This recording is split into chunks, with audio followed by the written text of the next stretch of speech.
Hello, good evening, and welcome to the Majority Show. This is Scotland's #1 politician chat. As you can see, we are in the Christmas mood. The festive season is upon us, and we hope that you out there are also wearing your Christmas jumpers and your Christmas hats and any other kind of Christmas nonsense you like. Anyway, I'm the host here, Mark Devlin, and we come at you every Wednesday night, 7 p.m. I'm here tonight with my co-hosts, David Griffiths.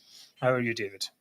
Well, I would say that I am struggling to keep the cold from freezing the very essence of me. It's misty and gloomy on the Ayrshire coast.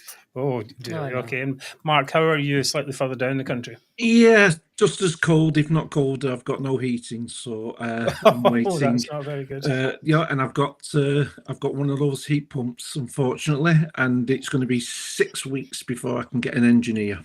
That's terrible. 6 weeks. Well, that's 6 weeks. Have you got some alternative heating in the meantime then? I have, yes. Yes. Goodness. I've got electric heater and that, so it's not too bad. Okay. An electric, get one of those little blankets that you can throw over you and watch the Yes, TV. Mary, you're right up there in the Christmas corner. In fact, I'll put you in the main section here. How are you doing today? Oh my goodness, go. I get so Look at that. much bigger. Well, I'm sorry guys, but I'm actually quite warm and toasty Oh, yeah. and looking forward to a great show. Right. Okay. So, David, what we're going to be talking about tonight? What are we going to be talking about? Where are we? Hang on. Well, Mark, you're supposed to say. Oh, I see. Okay. Right. Oh, yeah. Okay, Oh, so- yes, okay. We're not. That's- No, we're not telling you what we're going to talk about right now. Right, okay, yes. Well, we'll be looking back on 2024, of course. This is our final show of the year, and we'll be looking back on all the highlights and the lowlights of this year in Scottish politics. And very excitingly, we have Zoomer of the Year. Yay! Yay. And so we're back with all that and much more fairly shortly. I'll see you in a second.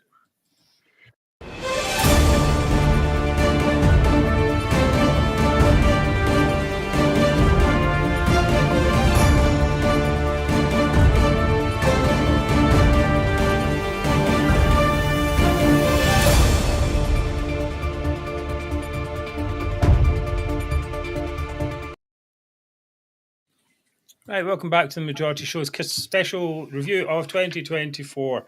I'm here tonight with my co-hosts Mary, Mark Zegfeld, and of course David Griffiths. Remember, of course, that the Majority's aim is a thriving Scotland without the toxic nationalism that is strangling Scotland's potential. As always, a huge thanks to our friend at friends at UK Union. Not UK Union Voice, they don't exist anymore. United Against Separation, Facebook page where many of you are watching from tonight. Well, actually, Mark, some people are saying they're having a little bit of trouble with the Facebook. Are we sure the Facebook's up and running? Oh, are they really? Yeah. Is there any way we can have a look at that?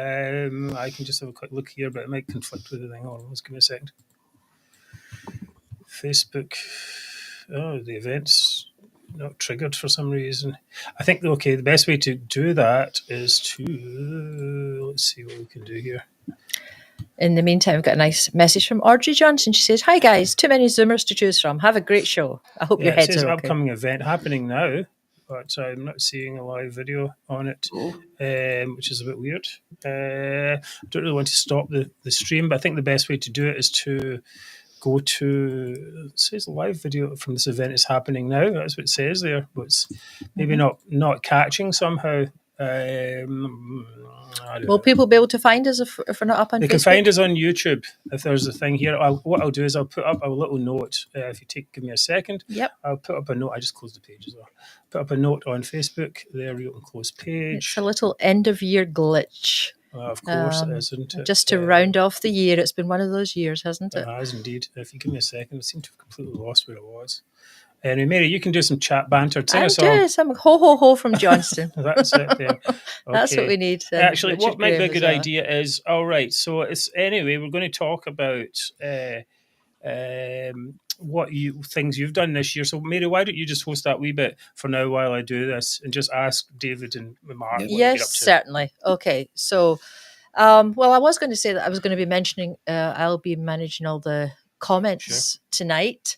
And as it's the end of the year, we'd love to hear what you've loved, what you've hated this year. But as always, keep them short and snappy, and I'll try to put as many up on screen as I can. Okay, so how was the year? Tonight is a very special edition of the Majority Show, where all four of us are going to go through the events of the year. And we will be selecting not only the Zoomer of the year, but the Hero of the year. yes. So a little bit different. So please stick with us to the end. But first of all, David, how are things been for you this year? Well, I started the year undergoing the last 2 bouts of treatment for the condition, which I've been battling for several years. And happily, I've now been treatment-free for 10 months, which is very, very encouraging. Indeed, yeah, I bought another property. I spent a lot of time predicting the likely outcome of the general election. I think quite successfully, you would have to say. And other than that, I did attend a lot of sports events, drank far too much beer, and ate too many burgers. So that's pretty much been my year in a nutshell. And probably next year will be pretty much the same. I would imagine, yes. Okay, Mark Zegveld, how's this year been for you? It's not been too bad. We've a few issues with the family, but hopefully that's all getting sorted and that. But yeah, it's general election. That was really, really good. Covered that with Spaces. Started my own YouTube channel, trying to grow that. I haven't been on it as much as I'd like, but I think I'll be starting up again soon and see if I can start growing it. But yeah, it's been a really good, it's been a good year. Good. Well, we wish you every success with that. For that. Some of the spaces have been very good indeed. The ones that I've been on, of course, have been fantastic. They've been even better. Right. I've put a message on the Majority's Facebook page pointing to the YouTube version. If you see that, and if you want to put some comments under there, that might give that a bit more exposure. Anyway, you can always watch the show on Catch Up. Anyway, Alan Jack is saying that Facebook, Instagram, and WhatsApp are all experiencing problems. That's actually a good point, because earlier on I was getting some trouble on Twitter. Actually, Twitter. Right, Mary, how's your year been? Well, personally, it's been a terrible, terrible year, to be honest. There's been a lot of illness in the family. But fortunately, everyone is on the mend. Our car broke down, cost thousands of pounds to repair, had to move house again. Kids have left home. But on the other hand, we've all done a great job defeating nationalism largely. So that's something to be thankful for. Right. Okay. Here. Yes. Well, every year has its challenges, ups and downs, of course. Oh, this year's been bad. We'll say that. Okay. So let's go in a positive mood. Let's go watch someone. We're going to watch someone cry in a second. Now, remember, Nicola Sturgeon. We sadly had to, because of, we'd like to forget, I suppose, about Nicola Sturgeon, but sadly she keeps popping up on our TV now and again. Now, she came up on the COVID inquiry at the beginning of the year, pretty much the first thing that came out of the gate. And Mark, you want to tell us a little bit about what she got up to at this COVID inquiry? Yes, the COVID inquiry. It was quite interesting because of who she was up against. Jamie Dawson, KC, very, very good at questioning her. She was rattled, very, very rattled. He kept on questioning her, even every answer. She was a normal run-of-the-mill answer, which you see some of these STV and all this, where they allow her to get away with waffling and the answers, and that was never allowed under with Mr. Dawson, and she wasn't happy. One part, which was a big part of it, really, was when she said she didn't retain her WhatsApp messages. And Mr. Dawson pushed her on it and said, "What do you mean by not retain? You didn't retain." And eventually she admitted she deleted her WhatsApp messages. And she said that was the same thing, where it's not the same thing. It's completely different.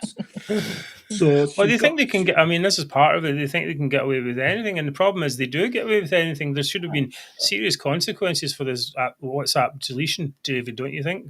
Totally. I mean, I remember Alex Salmond saying that John Swinney, who by that time was First Minister, said, "Oh yes, of course, this was policy way back in the day when I came into government at first." And Alex Salmond said, "I was First Minister at the time. I can guarantee you there was absolutely no policy of any such sort." So they've all lied about it. There's no question. They were deleting messages willy-nilly just to cover their own rear ends. That's all it was. Nothing more than that.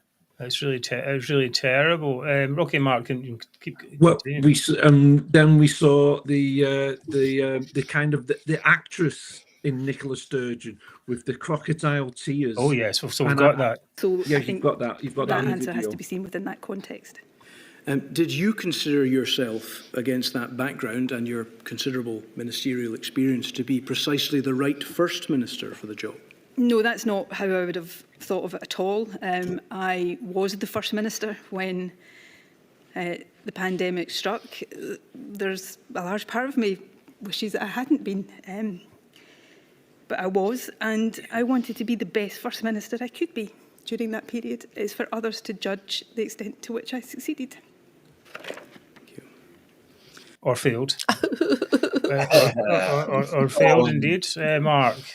Yeah, it was pure theatre, wasn't it? Yeah, It was exactly. absolute pure theatre, and I think it was she'd known by then that she'd got a bit of a hammering by Mr. Dawson. He'd had her on toast, and I think she thought, well, I need to get out of this in some way, get a headline, bring it back to my control, and. As we've seen with other people in the media who have done this, the tears started, and it got and to be fair to it, it got the headline that she wanted. It was the tears. The headline was all about her crying, and the spin was how much she cares and that. But I think what came out of this COVID inquiry was how controlling of a person she is, how everything had to go through her, how the cabinet was completely tossed to one side, and the decision making was her and a couple of others. This the gold standard meetings they had, where it was just a fewer people that close to her that were involved in the major decisions, and it's something we all knew, but it eventually came out. It eventually came out that she was a control freak. And well, her own sister had said many years ago that she was a control freak. And I mean, basically, nationalism is a controlling mechanism anyway. It attracts control freaks, attracts centralisation of power. And what better way to centralise power than in the person at the top? But that's the way it works in so many nationalist countries, or countries that have extreme nationalist organisations, very much focused on the single person. The person becomes the state, and I think that she believed that she was the state and above the law. And to some extent, they've been allowed to get away with it. We'll see if there's any more from that now. Well, I mean, there's just been general demise, as we all know, under her stewardship, so to speak, and Humza Yousaf and John Swinney. We've had a lot of bad news about the NHS this week. Mark, you followed that quite carefully, right? The NHS. I've been saying for quite a while now the NHS is collapsing, and it is, and. We've had health minister after health minister after health minister, and none of them have come up with any kind of plan or ideas. They come up with gimmicks, and nothing's working. And the report that's come out recently that we are falling well behind England in just about most of the categories, and where England are starting to recover post COVID, Scotland is actually getting worse. The waiting lists are growing. It's long. Sorry, Mary. I was just going to say, today they were reporting that the people who are waiting over 2 years to get treatment is 100 times higher in Scotland than it is in England. Wow. Yeah. And we saw with the budget, they were actually proud to say it's in the budget that we will get waiting times to the minimum of 12 months. 12 That's months right. waiting time, and they were actually proud of that, because I heard the gasps from the Conservatives and Labour when they said that they were proud to get it down to just 12 months.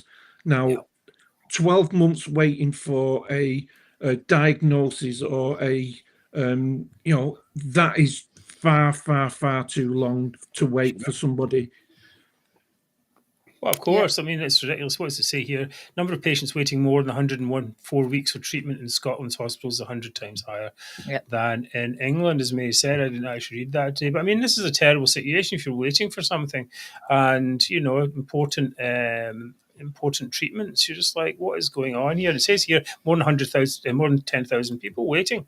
So, I mean, it's a lot of people. It's a lot of people waiting, a lot of people in pain or in agony and so on. I know some people who are waiting hip replacement. It just keeps getting cancelled all the time. The elective waiting list, Mark, the elective waiting list in 2019 before the pandemic was 362,000 people.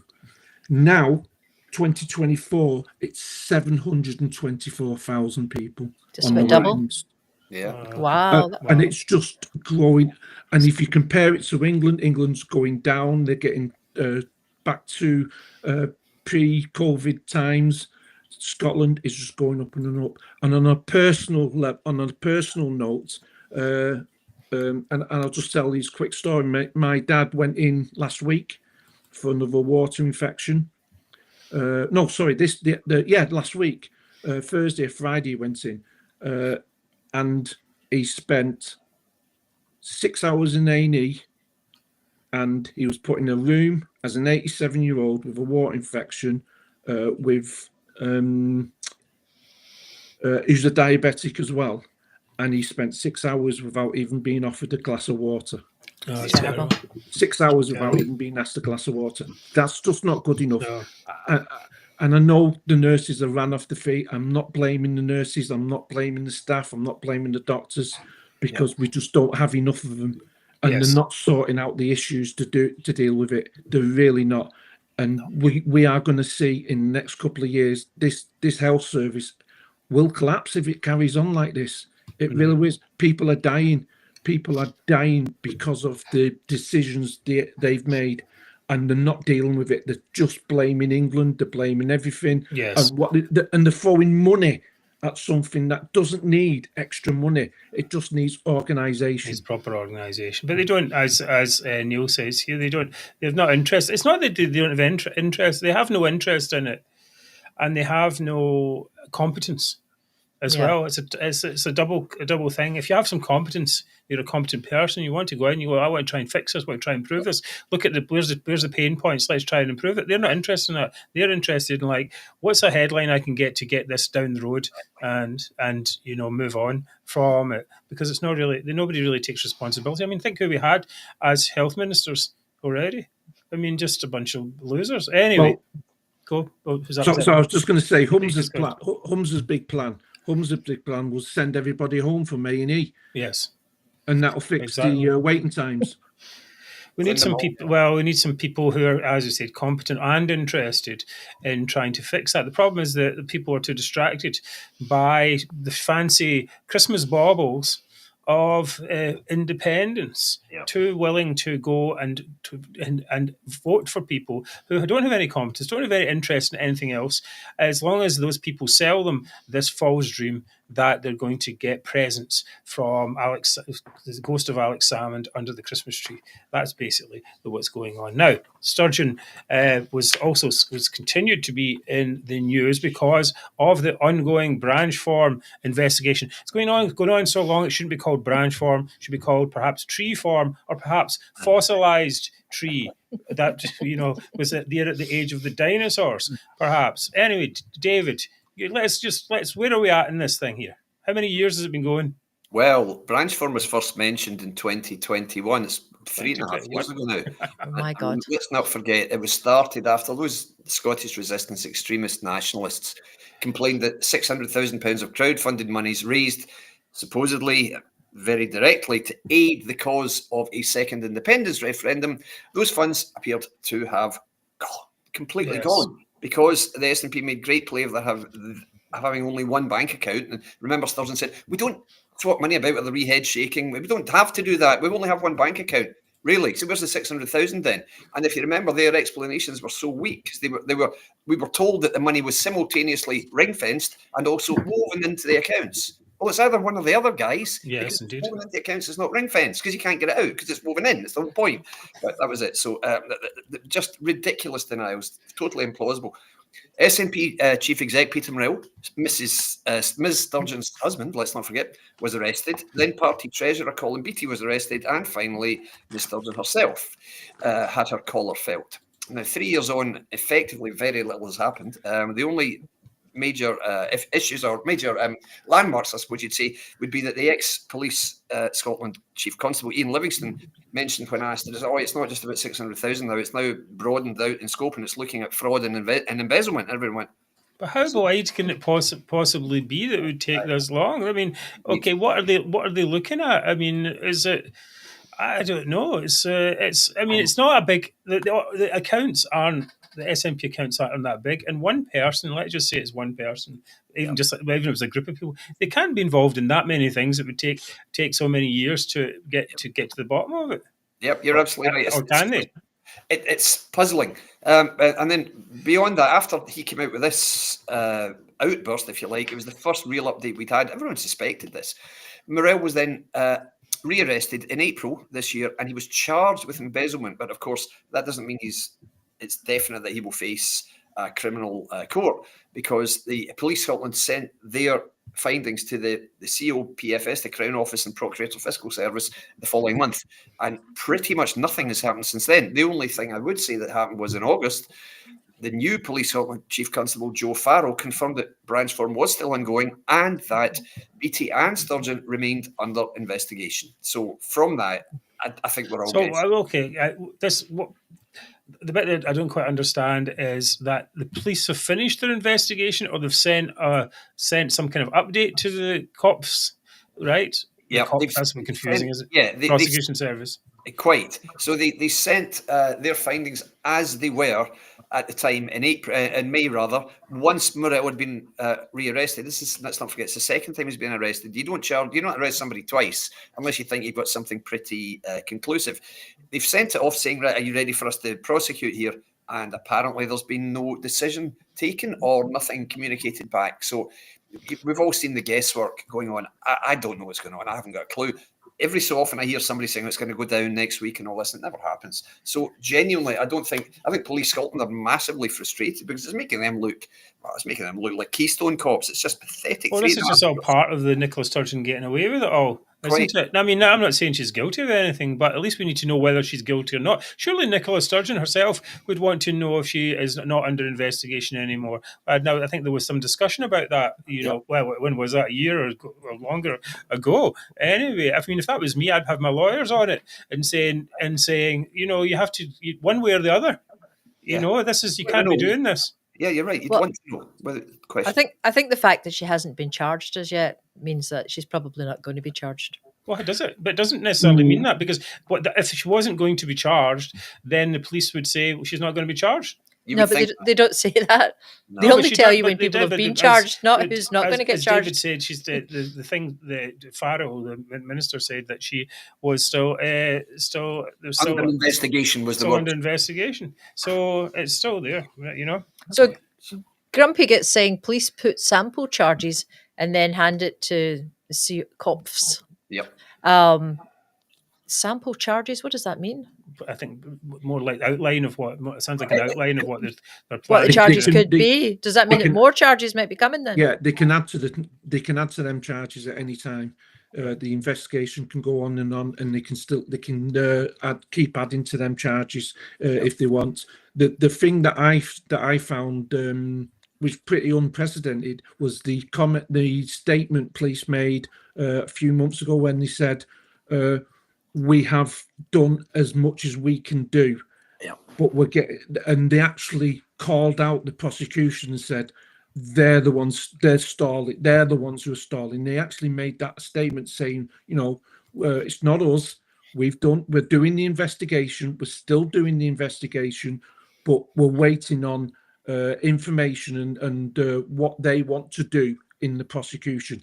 Police never ever usually do that. They never ever do that, but they did that because they were seeing the frustration. Because I've been told this, they were seeing the frustration that we've got, that it just seems to be stalling. I don't think it's the police. I think it's the prosecution. Well, certainly that is the feeling there. Now we have to hope that in the new year we'll hear some more information. Maybe they'll bury it at Christmas Eve or something. Well, it's possible indeed, or more likely Hogmanay. Okay, so right, quite what happens next is and when is anyone's guess, but we will be back in a few seconds where we're going to be talking about a massive general election defeat for the SNP. So we're back in a second.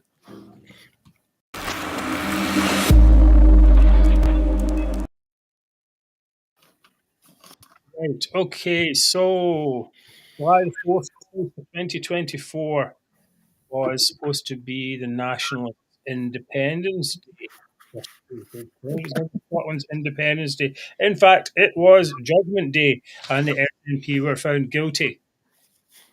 First indication that something was very, very wrong for the SNP was the exit poll. Let's have a look at this slightly condensed version. We can reveal it is a Labour landslide being predicted by the exit poll. The catastrophe for the Conservatives. Keir Starmer becomes the 7th Labour Prime Minister in history.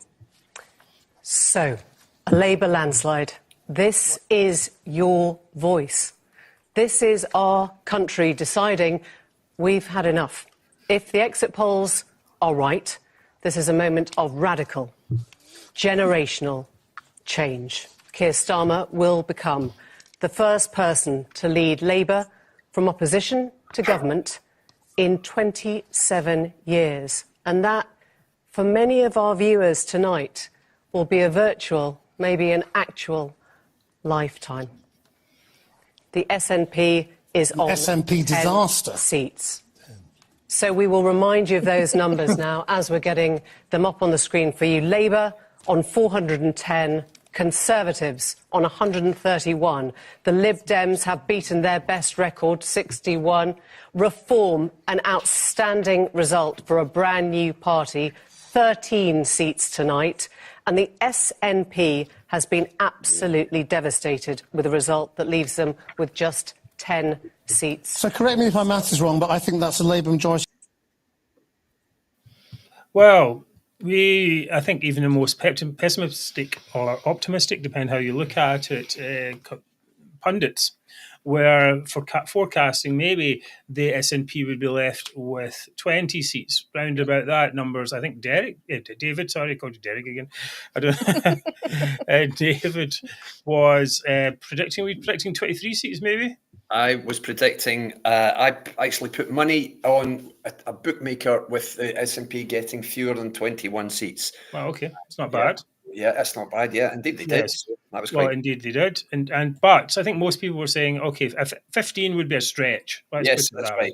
I think that's definitely 15 would be a stretch. But 10 seats, so this exit poll came out and people were like, surely this cannot be true. Surely this is not, this is like, you know, too good Christmas, to believe. We should put our Christmas hats on early anyway. But it did turn out to be true. And with the SNP ended up winning just 9 seats. One thing to say about that exit poll, it had Reform at 13 seats. Reform actually won 5, so it wasn't massively accurate with the smaller parties. But okay. Anyway, good point. Yeah, indeed. But how can it be explained? Well, we saw 3 principal phenomena here in terms of the SNP and what happened to their vote. Firstly, there was a correction to the Corbyn era collapse of the Scottish Labour support, which had taken place both in 2017 and in 2019, and from which the Scottish Conservatives in particular had benefited. So that went completely. Starmer was seen as somebody who had completely ousted all the Corbynites, and that's why the Labour vote came back. Secondly, we saw a long overdue drop in the SNP votes here right across Scotland. They went down to, was it 29 point something % from 48 or 45. So a really significant fall. And then thirdly, we saw widespread coverage, both in the newspapers, on television and on social media, of the vital importance of voting tactically, not just saying, oh, I'm going to vote for Labour because I think they're great, and I'm going to vote for Conservative in the same place. So it was just different. People voted a bit more sensibly. What happened was in a lot of the seats held by the SNP, and they went into that election having won 48 and holding 47 because, of course, Michael Shanks had won in Rotherham and Hampton West.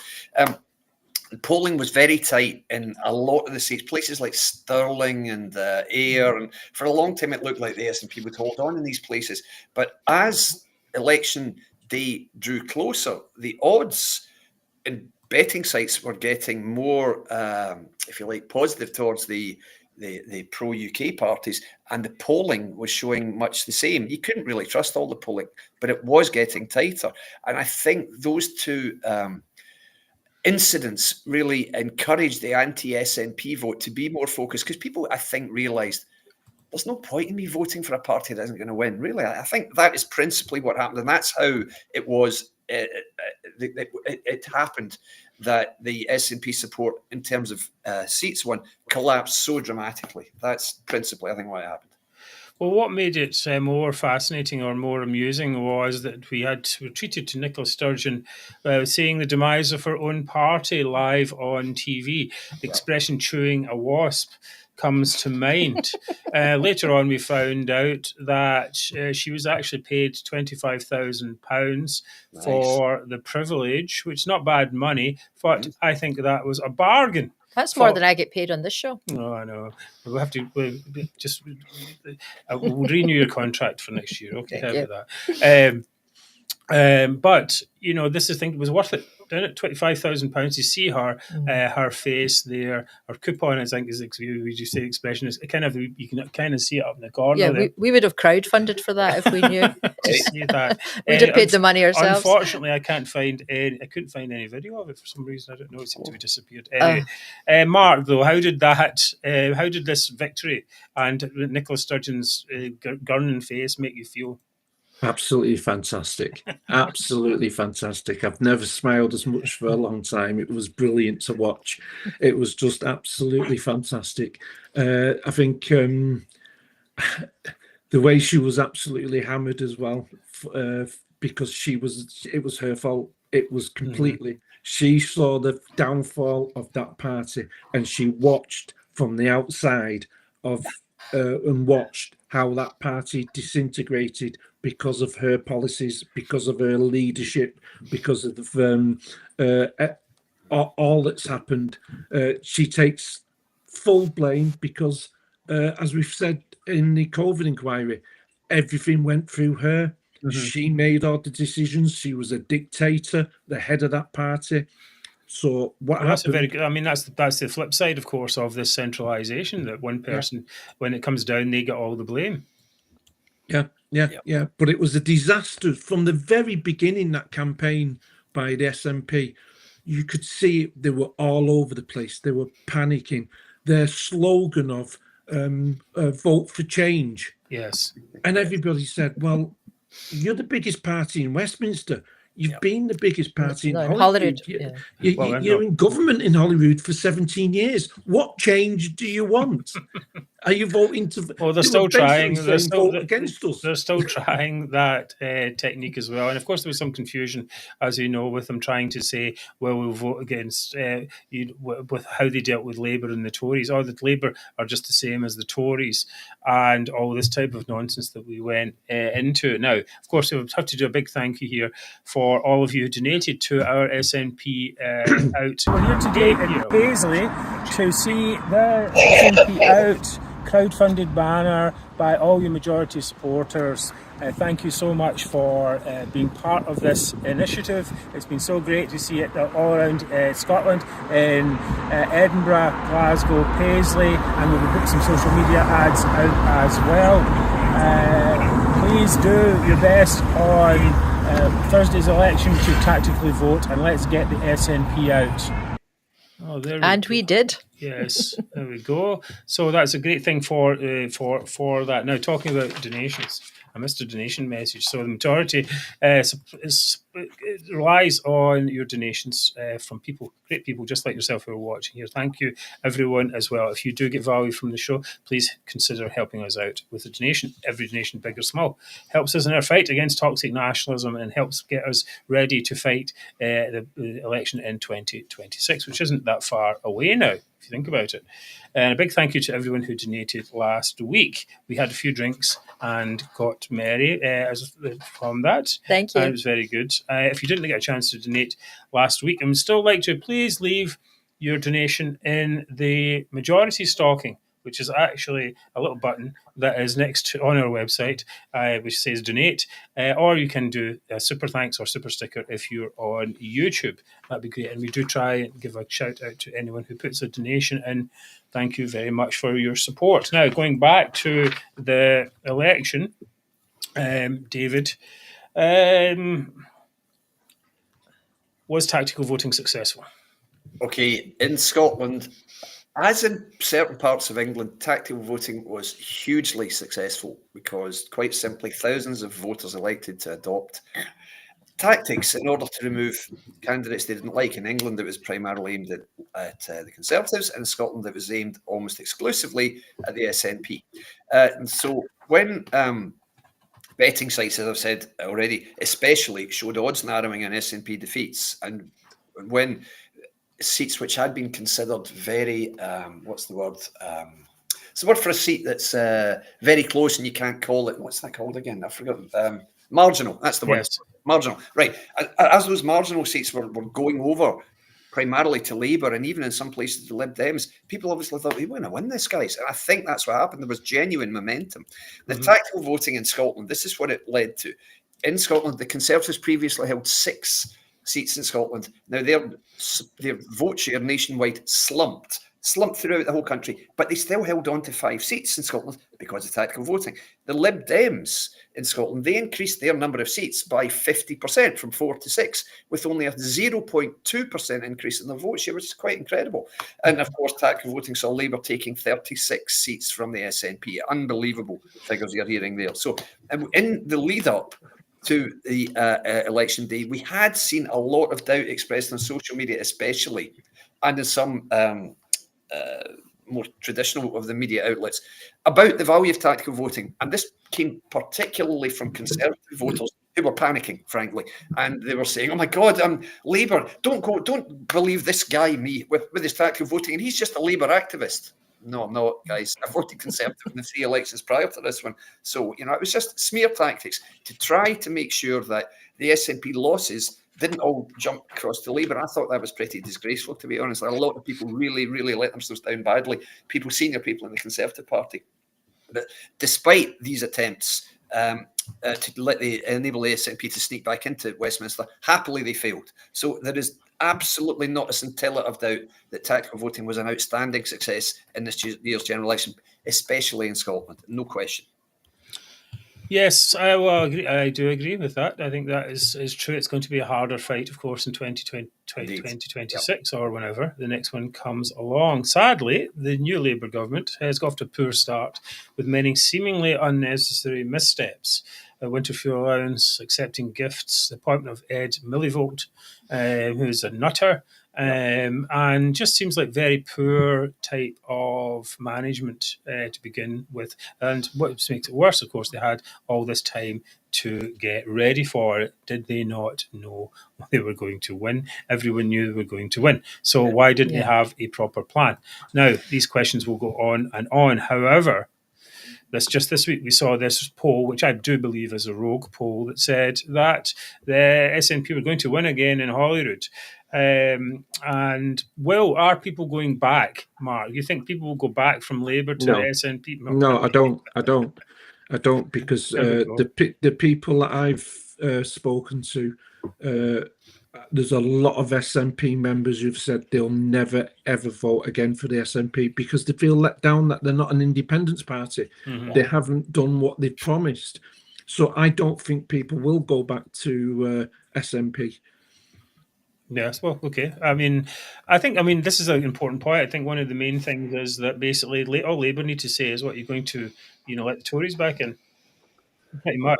I mean, would you agree with that, David? Yeah, that's the type of discussion there will be, because we know this. If you vote, particularly, you went vote in a Westminster election for the SNP, what happens every time the Conservatives win? That's what happens. So people, I think, obviously we're going to have a Holyrood election first, but yeah, voting SNP, yeah, you can win. They can form a government in Holyrood, but look at the mess they've made of it. And it doesn't matter how much spin they try and put out. Yes, the winter fuel allowance being taken away and the SNP reinstating it. So they're saying they'll reinstate it. Yeah, that's won them some kudos and a few brownie points, but that doesn't really translate into electoral success. So yeah, you will carry on hearing all this stuff about if you're going to go for Labour, are you going to go against an SNP? It's just going to mean this outcome. Happens all the time. So yeah, that's what people. That's well, surely it just means that devolution actually works anyway. Exactly. Yeah, that's the point. I was going to talk about reform, but we did that in the past few episodes, so we're not going to talk that much about them,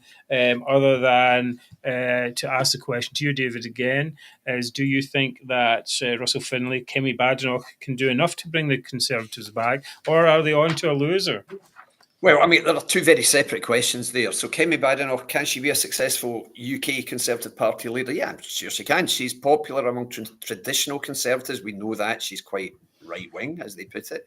She will have widespread backing across the party because there is certainly a feeling in the Conservative Party that they need to re-establish their Conservative credentials. So yeah, I think she can be successful. She can make the Conservatives a far more credible candidate for the government in the next general election than they were under Rishi or under what's her name, Truss. So yeah, I think so. She's got every opportunity to be a successful leader.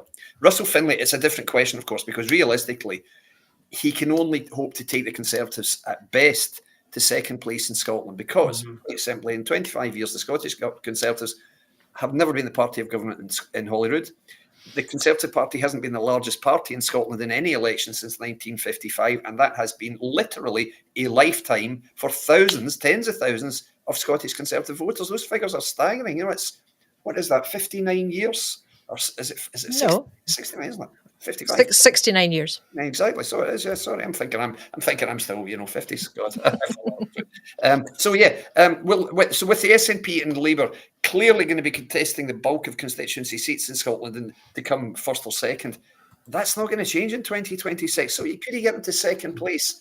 It's possible. I think it's very unlikely. I think the Labour Party is having early term jitters right now, and it's being reflected in polling. Doesn't mean that Conservatives are going to romp to second place just because Russell Finlay's the leader in Scotland in Holyrood. Yeah, I think that's true. Now, we're going to leave this section on the election with a little clip of David celebrating. Here we go. We are saying the SNP are less than 6 seats. Kind of top they used to get before the tsunami of 2015. This Mr. Tommy Boy saying that Ayr North is a Labour gain. Fucking yes! Yes. This is good. We'll put that in a wee clip there.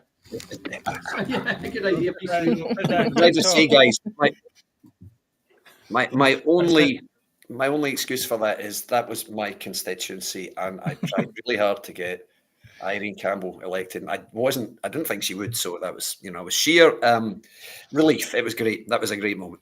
Right, it was obviously a great moment. It was good. Now we dance there. We're going to go down in history. Okay, so we're going to do a short break, and we're going to come back and we're going to talk about First Minister of Gaza, the hapless Humza Yousaf.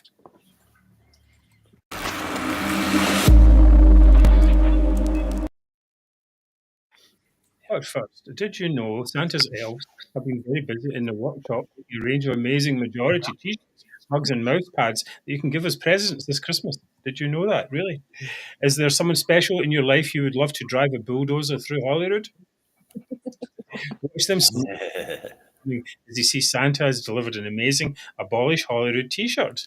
Get in now at the majority shop on our website, and even better, part of every sale goes to our show. I can almost get in here. Look at that. And we have ladies' t-shirts too. Oh, so right. for the lady in your life, I'm sure you would love a t-shirt. We have those indeed. Thank you for your support. Remember to like and subscribe. Right, next. Humza Yousaf was elected leader of the SNP in, it says, XXX, can't remember, obviously it was after Nicola Sturgeon, proceeded to ignore the people of Scotland. In the early part of this year, his hate crime bill came into force, or should I say came into farce. Opponents of the bill were quick to note that Humza Yousaf himself should be arrested for his infamous white speech, which we'll just give it another go. The Lord Justice Clark, white.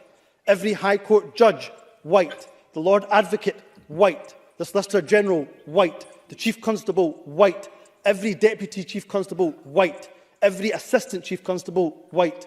The Head of the Law Society, white. The Head of the Faculty of Advocates, white. Every Prison Governor, white. And not just Justice. The Chief Medical Officer, white. The Chief Nursing Officer, white. The Chief Veterinary Officer, white. The Chief Social Work Advisor, white. Almost every trade union in this country headed by people who are white. In the Scottish Government, every Director General is white. Every chair of every public body is white. Well, God, it must be exhausting being such a racist. I think, you know, if you're wandering around all the time going, look at that person, they're white. They're white, especially in a country, of course, that is 95%, maybe even more. I can't remember, it's 96%. It's probably 98% well, or something. and actually, if you work that out, it means, of course, if out of every 100 people, you would only expect 2 people to be non-white. And, you know, all of the roles he talks about have far less than 100 people involved in them, nonetheless. Let's put that to the side. As we all know, this bill, hate crime bill, was supposed to target everyone except for Humza. The idea being that he would be allowed to say whatever he liked, and if anyone questioned him, they would have the flying squad round at their door in no time. Now, we're already seeing this in recently Alison Pearson case, which was where the police came to her door for a tweet that they wouldn't even tell her what it was. And then, of course, I think they had a whole team of people on it, and then it was dropped once it got onto the newspaper. Now, unfortunately, a lot of ordinary people don't have the ability to write articles in the Telegraph, proclaiming their innocence. So they get caught up in the slammer, as it were. Anyway, what was worse was the bill, as though the bill wasn't Orwellian enough, they invented this idea of non-crime hate incidents. In other words, the police were keeping secret records on people who were not actually criminals, that they would use later to determine if they were criminals. Notably, Myrtle Fraser got caught up in that. Excuse me. Set me off now. Right, anyway. In terms of incidents, hate crime incidents, it's important that they are recorded, because what it does is it gives police an idea of where there might be spikes in hatred. That behaviour might not be criminal, but they can then see a pattern that is simply done so police can see if there's a rise in anti-Semitism, for example, or a rise in homophobia right across the country. It's important that police are able to monitor any patterns of hatred that might emerge. No. I don't think so. Thank you. First of all, thank you, Joe, for your super sticker. No. The police's job is not to record people who are non-criminals, and then just so they can see if there are spikes in non-crime. I mean, what kind of thing is that? Absolutely nonsense. I know where I'd like to put a spike. Right. Well, anyway, Mark, what did you think of all this nonsense? Yeah, it was ridiculous. I went through my own experience. Oh, that's right. So you did. I'd done a space after the Southport incident, and someone reported, as I found out, mass reported my space and called it all sorts that we would do it up to, and the police contacted me, asked me for going in for an interview. I went in for an interview. You shouldn't have gone in. Well, I thought about that, and I thought, well, should I go in or should I wait? But I thought, I'm going to go in, but I'm going to waste their time, so I'm just going to go in and do a no comment interview. You can do that. So I did a no comment interview. They tried everything to get me to say something, and I just said no comment interview. And then they said, well, there's no threshold that you've crossed, but we will look at your social media activity, we'll go through your accounts, and we'll see if there's any non-hate crime incidents within that account. Absolutely crazy. That's It's ridiculous. like if there's no threshold that you've crossed, then why are you even interviewing me? I couldn't deal with that. See, that's the thing. I'd be up in the seat, like, oh no, I don't think so. And that's exactly what they want. So I would never go for an interview. Well, the interesting thing, Mark, is when I went, they told me this could take months. And then a few days later, I was on the Dan Wotton show, and I just to talk about this, and it was watched by over 250,000 people. The segment I was on, and I got a phone call of police saying that there was no incidents, nothing. That's the thing, if you've got access, if you've got some access to this, that's fine. But Joe Bloggs down the street can't get that. He will be branded as a hate monster, just like this. You might know this thing here. Yeah. It's the hate monster. When you're feeling insecure, when you feel angry, he'll be there, feeding off the emotions. Getting bigger and bigger till he's weighing you down. He'll make you want to have a go at somebody. A neighbour, somebody on the street, on a night out, security guy on the door, somebody in the chippy, your taxi driver. He'll make you want to vent your anger, just because folk look or act different for you. The hate monster wants you to feel what you need to show you're better than them. Then, before you know it, you've committed a hate crime. Doesn't make you feel better though, does it? Maybe for a minute, but then you just feel worse, don't you? Because the hate just hangs about like a bad smell. But it doesn't need to be like this. You're better than that. You know it. You've got all this energy, so do something positive with it. The hate monster doesn't like that. In fact, he hates it. Go on. Be good to yourself. Don't feed the hate monster. How much did they spend on all this? Claptrap. Infantile nonsense there. Okay, moving on from that, talking about hate. Terrorist attack in Israel by Hamas last year, October 7th, was a gift to Humza. He decided that rather than doing the boring job of fixing the potholes and making sure Scotland's NHS works, that he would become the first minister of Gaza. So, how did that pan out, David? Well, as we remember, Humza appeared on TV to say that his in-laws were over there while Israel was carrying out strikes. They were in Gaza, and he, let's not forget, Gaza was a place to which the Foreign and Commonwealth Office strongly advised against travel. Nonetheless, out they went. And this is his mother-in-law and her husband? Was that what it was? It was his in-laws anyway, wasn't it? Yes. She was Scottish and her husband was presumably Palestinian. So Humza appeared on TV several times whenever bombing raids were going on, looking very emotional, looking very much like Sturgeon saying, I wanted to be the best First Minister, and all that nonsense, looking right on the verge of tears. But isn't it fortunate, though, that luckily for the family of Scotland's First Minister, Humza was able to arrange a payment of £750,000 to UNRWA, which was the United Nations relief agency out there. And by fortunate happenstance, Humza's in-laws were able to leave the war zone almost immediately. How it's amazing. It's the next day or something, wasn't it? Yes. And of course, our friend of the show, Craig, Craig has done a huge amount of work on uncovering a lot of that. Yeah, indeed. Craig Houston. Yes. Yep. Yes, indeed. Terrific stuff, indeed. But who did he speak to? I wonder.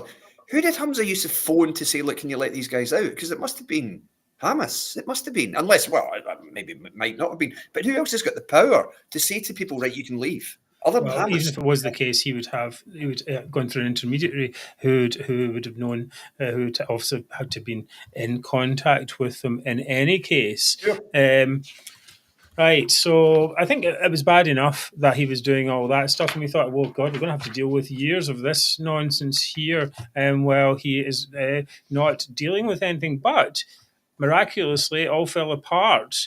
How did that happen, Mark? Sorry, I was say that again. With the end of the Butte House Agreement. Oh yes, the Greens. Yes, the end of the Butte House agreement. Yeah, it completely just collapsed with Humza telling Lorna Slater and the Harvey to go, and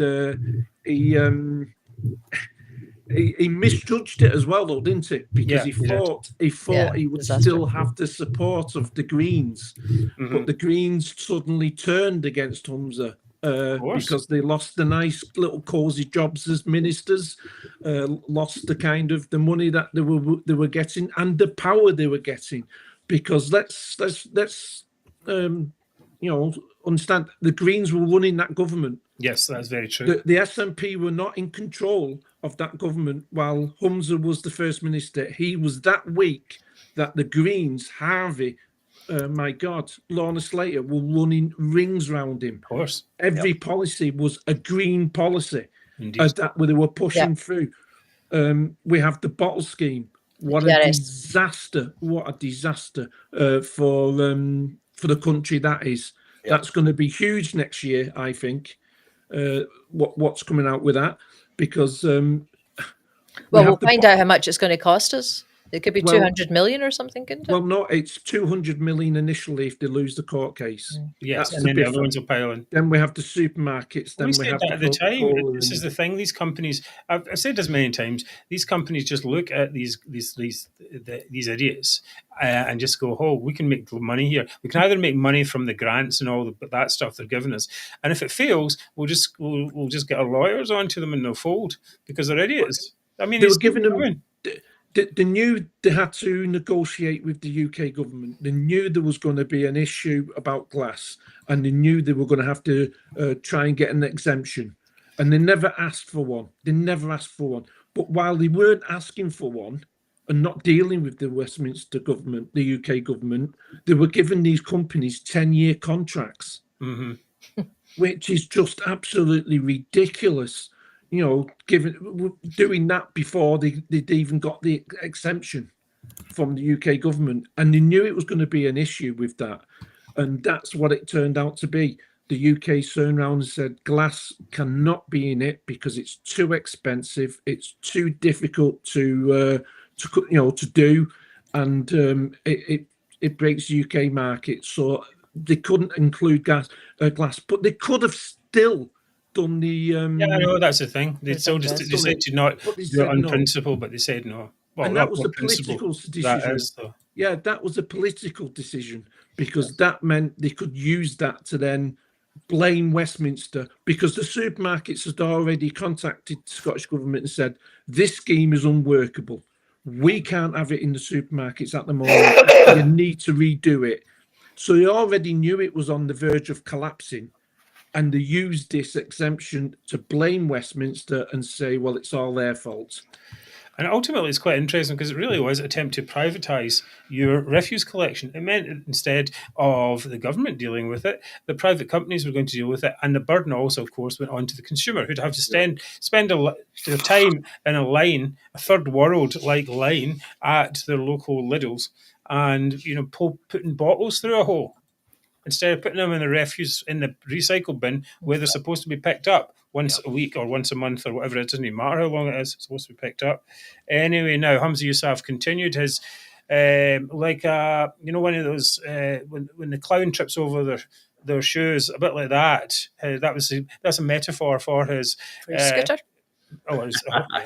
That's a scooter. Tripped over his scooter by deciding to attack Elon Musk. Now, how did that happen? Because Elon Musk, taking time aside from launching rockets to Mars soon, and building tunnels under LA. Oh, that's right, building tunnels under LA, owning Twitter itself. One of the biggest car manufacturers in the world. That's right, all that stuff. He thought he'd take a little bit of time off and have a look at Elon, Humza. Oh, thank you very much, Richard, for your donation. Have a look at the White speech, and he said that Humza was a blatant racist. He's not wrong there. He wasn't wrong. Now, what's his name? Humza teamed up with well-known ambulance chaser Amir Anwar, as a famous, well-known lawyer in Glasgow, and said they were considering suing Musk. Now, before the show, I looked up Musk's net worth, which is a rather astonishing $335 billion. And growing every day. As the Americans say, good luck with that. Now, here we go. Oh, he did, in fact, say these words to his some nearly 200 million followers. Did that make you consider legal recourse, some kind of official reprimand? Would you do that? Well, look, there's always the legal avenue that's open to us, but I've always said, from my perspective, I'm happy to debate and challenge Elon Musk. Perhaps you can moderate that debate. I'm more than happy to debate him anytime, any place, anywhere. Like him, I believe in free speech, but free speech is not absolute. It has its limits, and you cannot incite violence in the way that Elon Musk has and not expect there to be any consequences. And let's be frank. Oh, dearie me. dearie me. Yeah. Mark, though, you've often said this, is he an attention seeker? Oh, without a doubt. He wants to take on. You see, he even said it there. I'll debate him anywhere. He would love that. He would absolutely love that. He'd get hammered, but he'd love it. But he'd still give him exposure, I think he'd be right? shitting himself, to be honest. He would get massive international exposure from that. It wouldn't actually matter if he lost. The whole point is to just get the exposure, because right? Who in their right mind takes on the richest man in the world and says, I'm going to sue him? Who in their right mind would do that? Because anyone with half a brain would realise it won't even get to court. You'd be bankrupt before it got anywhere near a court. And so it's attention-seeking, and it's trying to raise your profile. Exactly. As Duncan says there, free speech from the clown that gave us the hate crime bill. It's like, I believe in free speech, but... Yep. No, you don't believe if there's a but. But we're sending the police round to Mark's door. Exactly. No, I mean, to see what non-crimes he's committed. Ridiculous. It really is. Now he's on this week. He's trying to claim that GB News is racist, but I think this is going to be his type of his particular grift, I suppose, is to pick these targets, then speak up about them, and then try and get exposure from them. And I think Musk's is right to just completely ignore him as well. Of course, why should he even bother with him? Too busy. Or could send him in the rocket though. Did he not threaten him with the his direct messages? Yeah, that's right. Yeah. If you want to play that game, I can quite easily show your show some. He's been more, he's more racist in his direct messages. Yeah, but it wasn't clear if those were in Twitter or not. But one presumes that was the case. That would be the case. I mean, it went quiet for a while after that. Funnily enough, yes. I wonder why. Yes. Okay. Right. Thank you. So thank you for that section. Next, we're going to skip this part, and then we're going to go on to the final section of the year, which is going to be the death of Salmond and. Is that the death of nationalism? And then after that, we're going to be doing Zoomer of the Year. Yay. So we'll see you in a few seconds to talk about that and go on from there.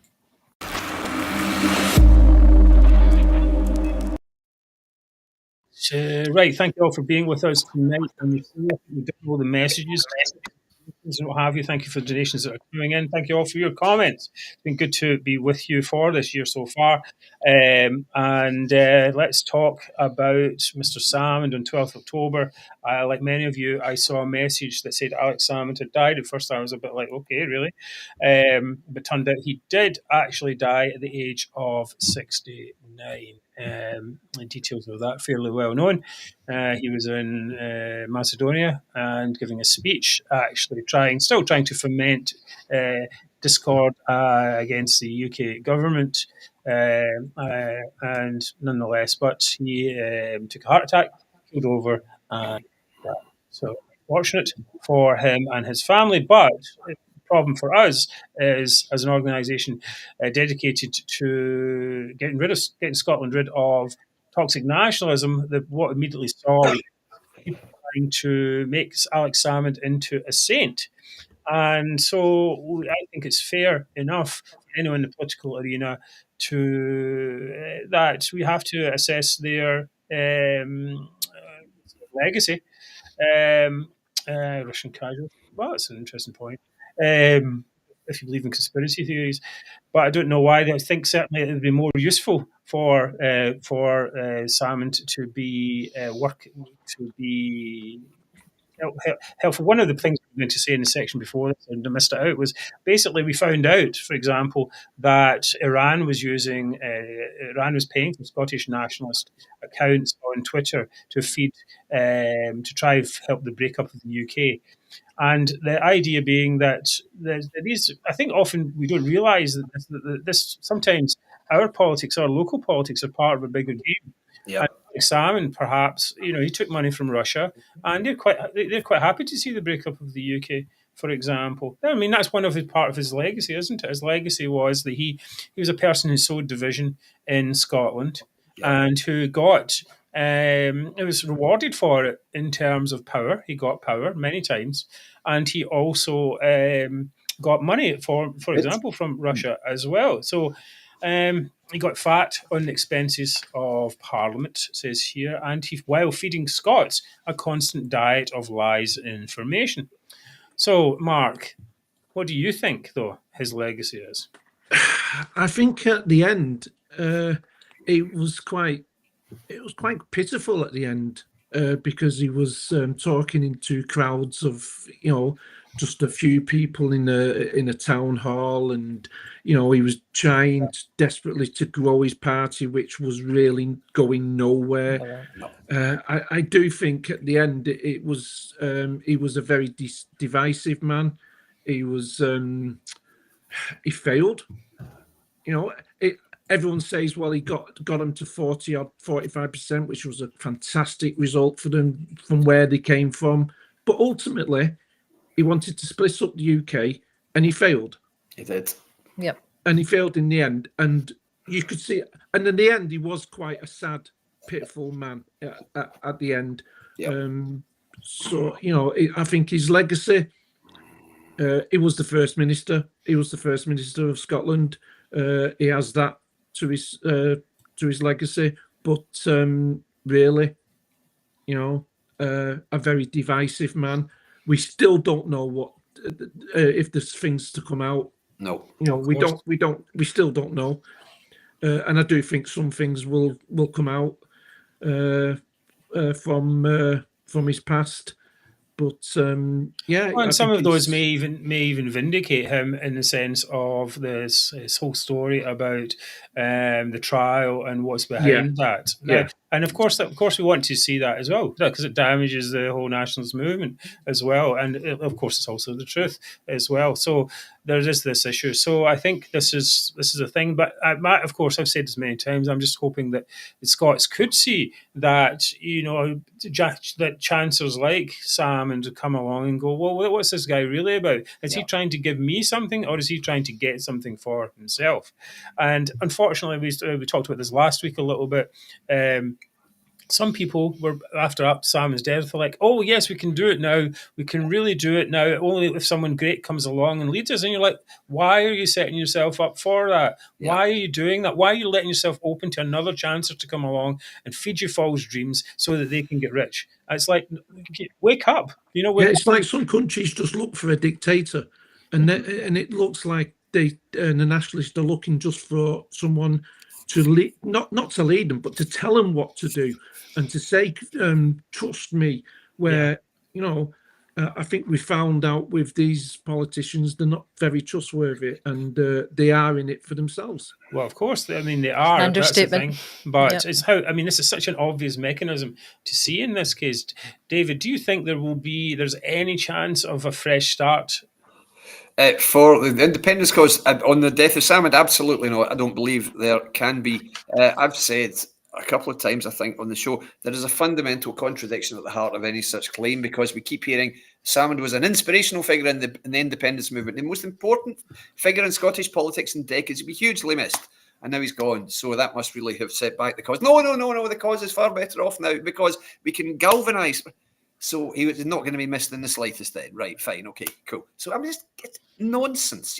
The fact that the most influential figure in the movement has died, and the fact that the guy who was the most capable politician in Scotland in decades, the guy who rewrote the face of Scottish politics, the fact that he's gone now, that somehow makes it more likely. Just because what? Because we're going to honour his legacy? What a load of rubbish. No, I don't believe a single word of that. No, I think it's a point made out of desperate wishful thinking.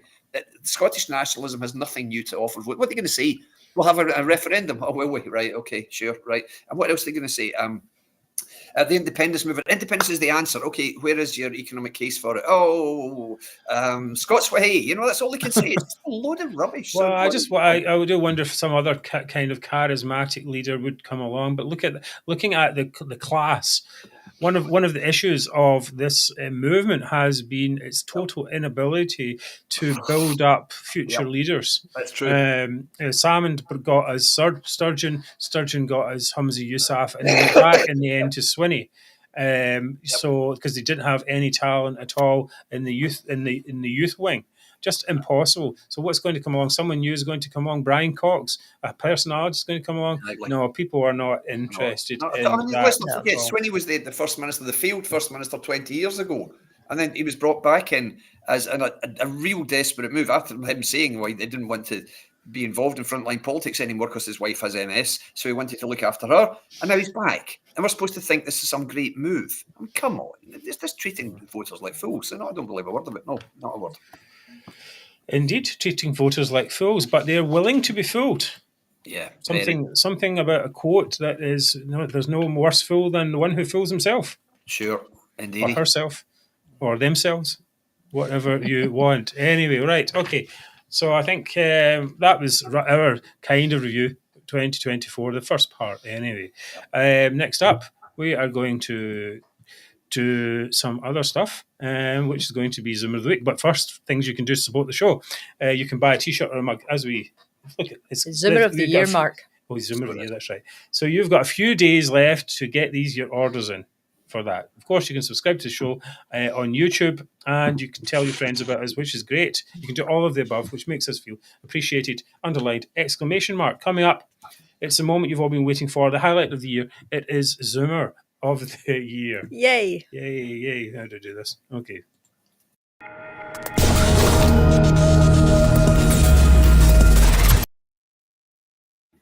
You can see I spent a lot of time on that graphic. Anyway. Right, but first we're going to do two things in this one. First of all, we're going to say who's the hero of the year here, and we have some nominations. Okay. So, So my nomination is going to be, now this is quite tricky because I have to load up all these videos as we go along. Right, my vote is going to be for the guy who said that Holyrood should be abolished on question time. This was quite something because no one had actually mentioned this at all before then. It had never been in any kind of program at all. So let me see if I found the guy. Okay, here we go. Let's try this. And it could well be that we are about to reach the beginning of the end. And then the big top. The UK government calls for a ceasefire because we have no influence. It's up to between the Israelis and Hamas to come to an agreement. Hamas are terrorists, they won't come to an agreement. So it won't be a ceasefire until Hamas release all the hostages and give up their arms. So it's not going to happen. I'm more inclined, why is Patrick Harvey, Kate Forbes, why is the Scottish government calling for a ceasefire? Foreign policy has nothing to do with Holyrood. Holyrood is a branch of the UK government. It's supposed to work with it, not against it. And we're seeing with the COVID inquiry, they actually used it as a battering ram. People dying, and they wanted to use it as a battering ram against the UK government because they wanted their army. Holyrood should be shut down. It's time for it. It's a bad experiment. It was a good idea at the time. Close it down. Wow, there we go. A bit different from your normal fare there. No, I don't know how to get rid of this. Hold on. Okay. You work in that. A bit different from that. Interesting. Any comments? David, you know that guy, I think, actually. I do know that guy, yes. We've been in several meetings with him in the past. He is an activist, no doubt about it. We spoke at the same rally one time. I mean, he obviously means what he says, for sure. I believe he's now, I think he's a Reform supporter now, I can't remember, but yeah, I mean, that was quite groundbreaking to hear that and see the look of shock on the faces of wee Paddy Harvey and Kate Forbes. Well, unfortunately, I mean, this is the thing. Of course, we talk about abolishing Parliament as a way to reform it, but unfortunately, Reform are not into abolishing it. We talked about last week, which means there will be no reform, basically. So, and perhaps in both senses. All right, Mark, who's your nomination for Hero of the Year? I'm going to go Jamie Dawson, the QKC, and because it shattered this myth of Nicola Sturgeon being this really good politician. I think he was the first person to really, really challenge her and not let her off the hook.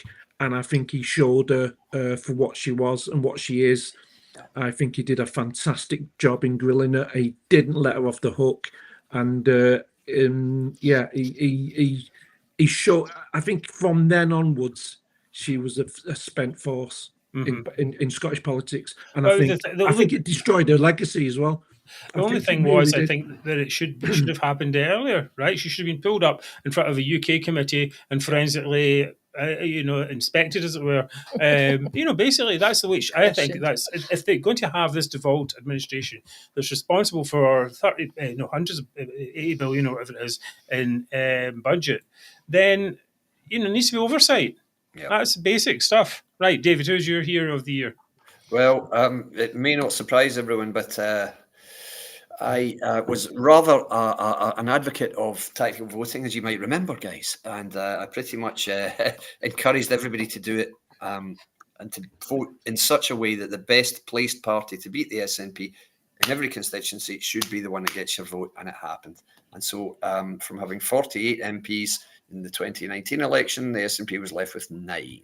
So 39 SNPs, fewer SNP MPs, and everyone who voted to make this happen is a hero, because this is what it took. It took some people voting against their natural instincts and their natural inclinations and voting for people and parties they didn't really fancy, but they did it for a specific purpose, and it worked.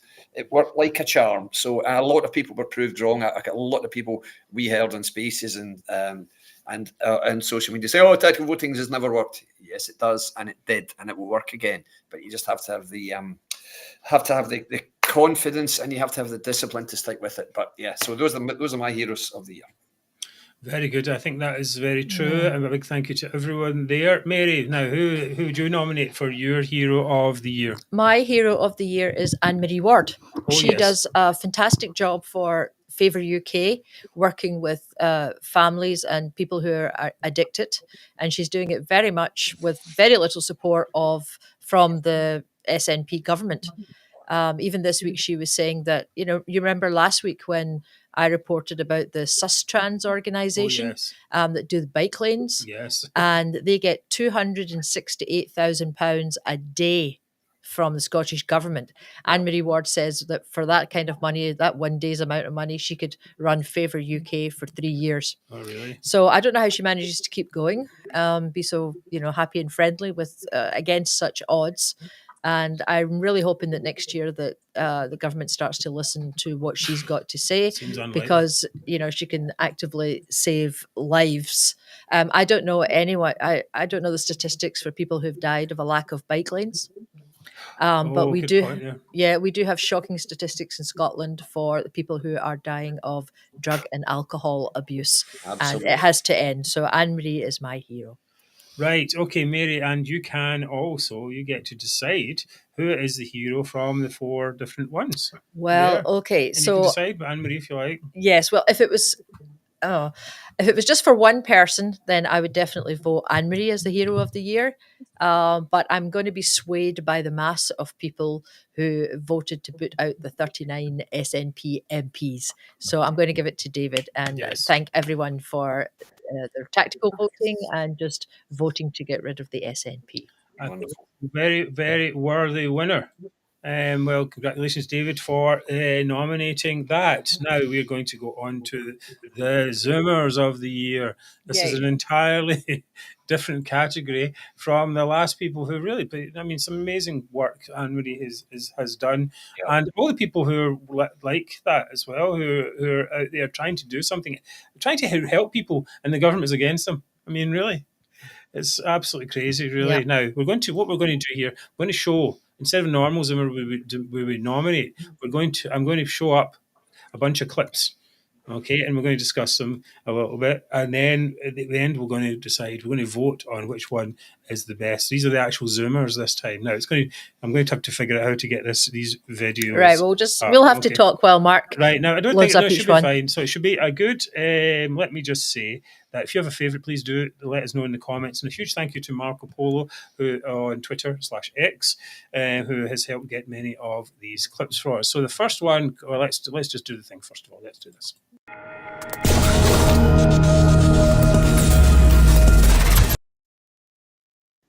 Zoomer of the year. Okay, so the first one is going to be the Scottish Resistance. Now, you might know I'm laughing already. that the Scottish Resistance are a bunch of nutters who like to do things, but this is them protesting the Red Coat Cafe in was this year actually? Edinburgh Castle. Edinburgh year. I don't know. It wasn't. I don't know, but it shows it anyway. We'll show it anyway. Okay.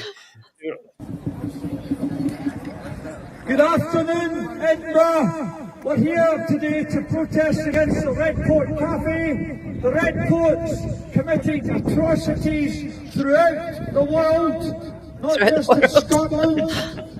In the American Revolution, they killed thousands of Americans. American soldiers that were captured were killed by the Redcoats. In Australia and New Zealand, they murdered thousands of Aborigines and Maoris. In the Boer War in Africa, they killed men, women and children. In India, the Amritsar massacre, they shot into a crowd of thousands of unarmed civilians and killed many hundreds of people. The Redcoats' reputation is deplorable, and we want them to remove that Red Coat Cafe inside that castle. This is the Scottish resistance! We will never give up the fight for Scotland's freedom! Never! They've got a nice loud mic there. Just to say to all tourists and all people who are in today, the Red Coat Cafe is named after the British soldiers that went into the Highlands in the 18th and 19th centuries and massacred men, women and children. That having a cafe by the name of the Red Coat Cafe is a... Right, okay, I had enough of that one there. Yeah, too long. Right, that was actually February. That was that one there. Some were indeed Scots, yes, Alan, they were, yeah. Fred. Right, okay, next up we have, what have we got? We Mary. Oh, yes, Mary McCallan. Right, okay, let's have a look at this one here. Oh, no, press the wrong button. Okay, let's try again. Just bear with me. It shouldn't take us too long, actually. We've Mary got patience. Here we go. Didn't need to narrate what Willie Rennie has to world leaders because more often than not, world leaders are approaching the Scottish Government asking for our advice on how we have managed to lead the way so successfully on a number of fronts. And I was okay, right, Mary. Yes, yep. So they do. It's quite a shocker now. Can you imagine a situation where a foreign government is going to come in and ask Mary McCallan for advice? Can you just imagine? They'd probably say, "Why are you not out of school?" That's probably what they would say there. Don't you have a class to attend? Basically, what a nonsense. That's ridiculous. I love them more often than not. Does that mean 3 days a week then? Or 5 hours a day? How often exactly do we hear this? Right, okay, so that was that. And by the way, Red Coat Cafe was in February, so I think it wasn't this year. It wasn't this year. It's still named Red Coat Cafe, isn't it? It hasn't changed. No, I mean, because, and also, the one next door is called there's the Red Coats and the Jacobites section. You're like, what about a lot of fuss about nothing, really? It's commemorating a time in history when different factions existed. That's it, guys. Like, all I care about is if they've a good, scone. Scone That's all is we a care good, about. yeah. Really? Yeah. Is the Red Coat jam red enough? That's all I want to know. Is it the blood of Jacobites? I don't care. And it's just as long as it's tasty. Anyway, moving on. Next up, we have IndyCar Guy. Now, he's a favourite of the show this year. He was going on about Nicola Sturgeon. Okay, in his jumper, of course. And we also now know, incidentally, that the so-called case against Nicola Sturgeon's husband, Peter Murrell, has collapsed because there is insufficient evidence. And that was announced on the eve of the close of the vote. So up to that point, everybody thought Peter Murrell was potentially heading for a court case, and now he's not.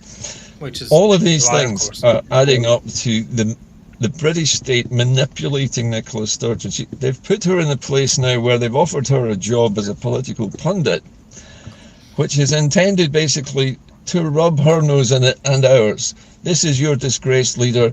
Now she's reduced to appearing on our television channels, commenting on the defeat of her own party. And this is something which the British state has done ever since the 11th century. So, so they've been putting the British state has been paying £25,000 for a pundit. I didn't know Channel 4 was going around that long. Great. Yeah, it started well. the first show on it was Brookside in 11:22 or something. I've done well. I've done well. I've done well. Of course, that message managed to get through because previously the IndyCar guy basically, had been blocking his Wi-Fi signal by chasing him around Glasgow in unmarked vans. Apparently. Right, now it's supposed to be this other one. Where's the Scotland is a Song one? I don't see it on the thing here.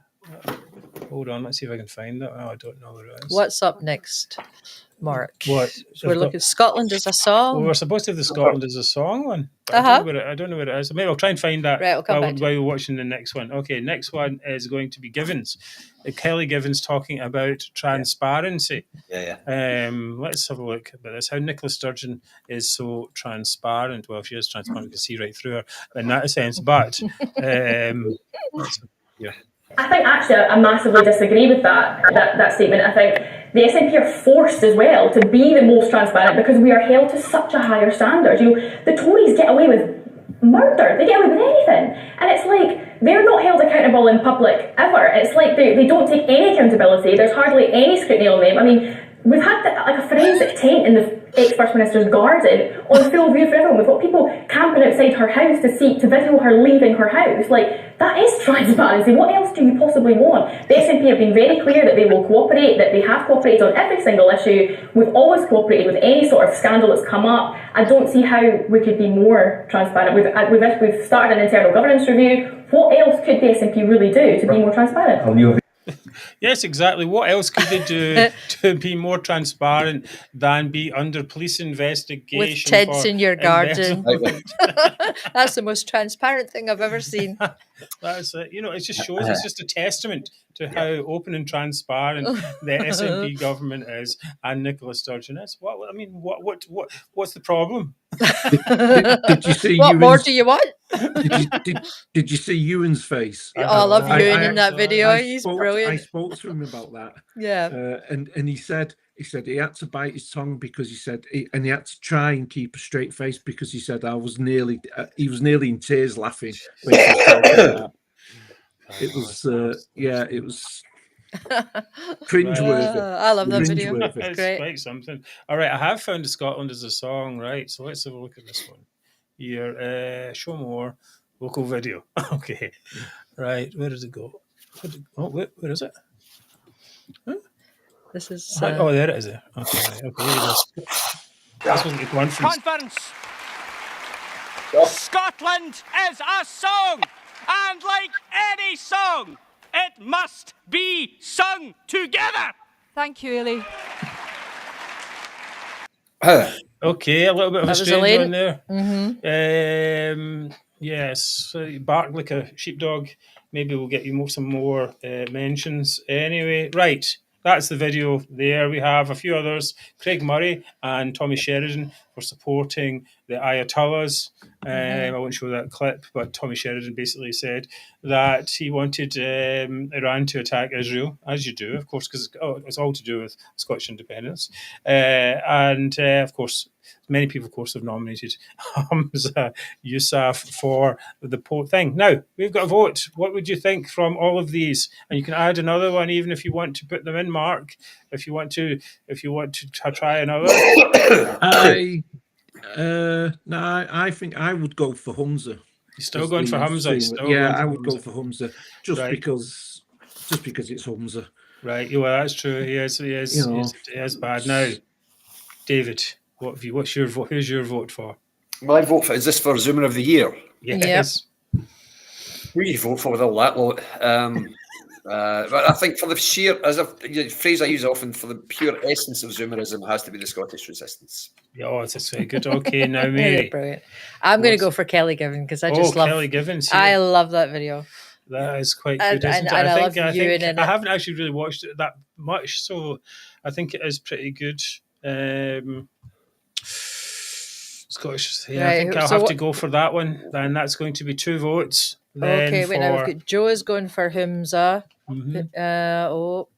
Everyone's saying Humza. Humza. Yeah. Well, let's give it Humza as like, okay, we'll go with Mark's then. Okay. I think Kelly Givens is pretty good, but for just the sheer amount of just nonsense that Humza Yousaf put the people of Scotland through with his it's just constant whining about Gaza and about things that are not even remotely in his remit. And giving away our money. Well, that's and he was just so far out of his depth, wasn't he? Yes, he has been since he was a politician, but Nicola's protected him, brought him up the ranks for whatever reason.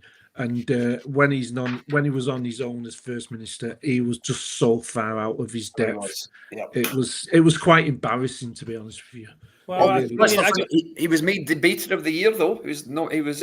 Was in mass debater. Dear me. It was Well, I think the awards have just lost every shred of credibility. How can you possibly have these awards? It's just. I think it's just a Scottish power. I think he just debates with himself. I think he does. In the mirror, he would lose a debate with himself in the mirror. Yeah, probably. He would, and he'd sue himself with racism. Very good, very good. Yes, to the blatant racist. He's the winner. So there we have Zoomer of the Year winner, Humza Yousaf. Yes, and a worthy winner indeed that was. Right now, it says play Christmas music, but I couldn't find any. So you couldn't find Christmas music. So I think you have to sing, Mary. You have to sing a wee little Christmas tune. Rest ye merry gentlemen, like nothing you just made. Okay, so we're so happy to have you on the show with us. Right, listen, let's try this. It says music and it says Christmas, but it's a bit weird.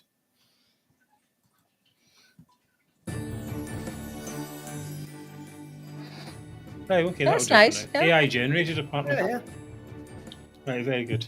We are so happy to have you all with us on this show every week in Scotland's #1 politics chat. We wish you all a Merry Christmas and the happiest of New Year's and beyond. We will be back on January 15th for our first show, which will include all of our predictions for 2025. 2025 sounds like something from the future, but in fact, it's only a few days away. Leave you with a thought for the week quote about Christmas. Christmas is not a time or a season, but a state of mind. To cherish peace and goodwill, to be plenteous in mercy, is to have the real spirit of Christmas. Thank you all for your support. A huge thank you to David. You're most welcome. My pleasure. I hope everyone watching has a great Christmas. A very special shout out goes to all of the people who have been so helpful and supportive to me this year. You know who you are. I'll never forget. Oh, that's very nice. Right, thank you. And Mark, thank you also for your insight through the year. Yeah, I hope everyone has a fantastic Christmas. We deserve it. We deserve it this year. So really enjoy it and have a fantastic Christmas. That's very good. That's a nice message. And Mary, what's your message to? Merry Christmas, Happy Hanukkah to everyone. A very happy 2025 when it comes. I'd like to thank you all for your comments throughout the year. You've been absolutely brilliant. I hope you have a great festive holiday season. Well, I will simply echo that sentiment, and we will see you all again in the new year. Thank you very much. Have a great one. Talk to you soon. Bye. Bye. Thank you.